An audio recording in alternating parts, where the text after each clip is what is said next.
Hello friends, स्वागत है आपका करियर प्लेटफॉर्म में। जैसा कि आपको पता है, यहाँ पे अगर आप हमारे सब्सक्राइबर हैं तो यहाँ पे सीरीज चल रही है एसएससी सीजीएल की। मैं बात करूँ यहाँ पे टोटल 36 पोस्ट की डिटेल में बात करने की। अभी तक 2 वीडियोस आ चुकी हैं यहाँ पे, असिस्टेंट ऑडिट ऑफिसर वाली, असिस्टेंट अकाउंट ऑफिसर वाली और सीएसएस वाली।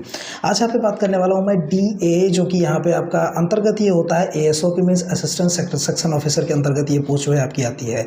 ठीक है, डीए मतलब दिल्ली डेवलपमेंट अथॉरिटी पोस्ट उसको कहते हैं। इसमें देखिए तो डिटेल में बात करेंगे सब कुछ, कैसे सिलेक्शन होता है और क्या फिजिकल फिटनेस लगती है कि नहीं लगती है, कितनी सैलरी मिलती है, क्या अलाउंस होता है, और यहाँ पे कुछ एग्जामिनेशन प्रोसीजर जो कि एग्जामिनेशन पैटर्न कहते हैं वो भी बताने वाला हूँ। देखिए सबसे पहले बात कर लेते हैं एक्चुअल में वर्क प्रोफाइल क्या होती है इसमें, जो कि यहाँ पे दिल्ली डेवलपमेंट अथॉरिटी इसको कहा जाता है। देखिए जो पोस्ट है ना, ये क्लैरिकल पोस्ट है, क्लैरिकल से भी थोड़ा सा अपर पोस्ट है, जिसको कि हेड कलर के समकक्ष कहा जा सकता है।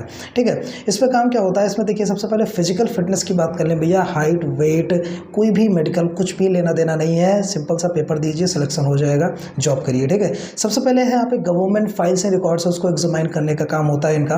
ठीक है, क्लरिकल पोस्ट है, यहाँ पे हाइट वेट से काम तो रहेगा नहीं, मतलब ऑफिस वर्क होने वाला है। दूसरा है प्रेजेंटिंग गवर्नमेंट डेटा को प्रेजेंट करना होता है। तीसरा है ऑफिशियल रिपोर्ट्स को इनको प्रिपेयर करना होता है।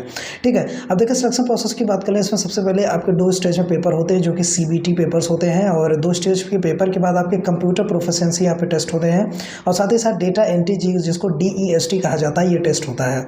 तो ये 4 स्टेजेस में आपके जो है सिलेक्शन हो जाएगा। देखिए जो आपके 2 स्टेज आपके जो पेपर होते हैं स्टार्टिंग के, इसमें आपके क्या आते हैं, आपके रीजनिंग आती है, मैथ्स आती है, जनरल अवेयरनेस आती है, और यहाँ पे आपकी जीएस आती है। देखिए यहाँ पे तीसरी बात कर लेते हैं सैलरी। भैया सैलरी कितना मिलेगा, तो यहाँ पे देखिए सैलरी स्ट्रक्चर जो है 7th पे कमीशन के हिसाब से यहाँ पे सैलरी मिलती है आपको, और ग्रेड पे 4600 के हिसाब से यहाँ पे ग्रेड पे होने वाला है।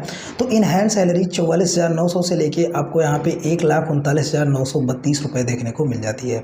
अब बात करेंगे आप क्या महंगाई भत्ता मिलेगा कि नहीं, यहाँ ज़रूर मिलेगा। कुछ अलावेंसेस मिलते हैं, अलावेंसेस में आपके सबसे पहले डीए है, डीएनएस अलाउंस मीन्स महंगाई भत्ता। महंगाई भत्ता साल में 2 बार आपके बढ़ते हैं, एक जुलाई सेशन होता है और एक जनवरी सेशन होता है। ठीक है, जब आप जॉब करेंगे तो आपको चीज़ पता चल जाएगा। तो 2 बार महंगाई भत्ता साल भर में बढ़ते हैं।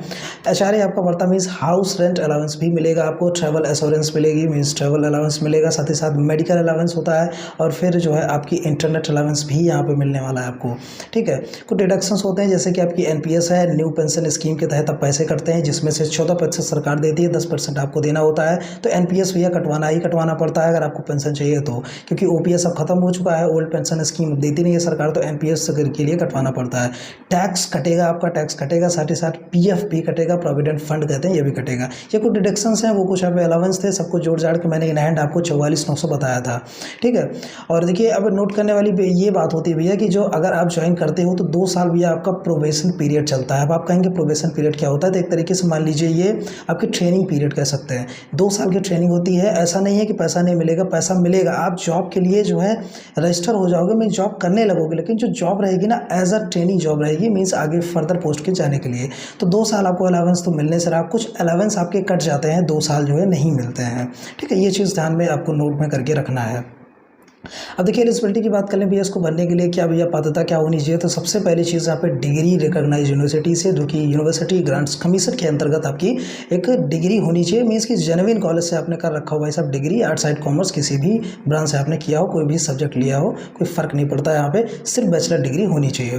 देखिए एक चीज़ और बता दें, क्लरिकल वर्क है तो भैया आपको कंप्यूटर पर काम करना रहेगा। मैंने जैसे कहा गवर्नमेंट डेटा वगैरह 3-4 पॉइंट्स आपको बताए, तो इसके लिए कंप्यूटर प्रोफिशिएंसी होना ज़रूरी है। अगर नहीं है तब भी फॉर्म भरिए, क्योंकि सीखने में समय नहीं लगता है। CCC सर्टिफिकेट ले लिया आपने, 3 महीने का जो है फॉर्म होता है, हर 3 महीने में फॉर्म आते बढ़ते आप ADCA कर सकते हैं, आप तो कोर्स कर सकते हैं, एक्सेल सीख सकते हैं, टाइपिंग सीख सकते हैं, ज़्यादा समय नहीं लगता है, 1 महीने में सब कुछ सीख जाएंगे। तो आप फॉर्म भरिए। ठीक है, देखिए एज की बात करें 18 से 30 साल वाले इसको भर सकते हैं। साथ ही साथ यहाँ पे कुछ रिलैक्सेशंस मिल जाते हैं, जैसे SC/ST कैटेगरी वाले हैं, शेड्यूल्ड कास्ट एंड ट्राइब्स में 5 साल का मिल जाता है, OBC वालों को 3 साल, PWD 10 साल, और 15 साल और 13 साल, जैसे PWD में आपके SC/ST 10 साल, और SC/ST को 15 साल, OBC को 13 साल, जनरल 10 साल। एक्स सर्विसमैन को 3 से 5 साल के रिलैक्सेशंस मिलते हैं।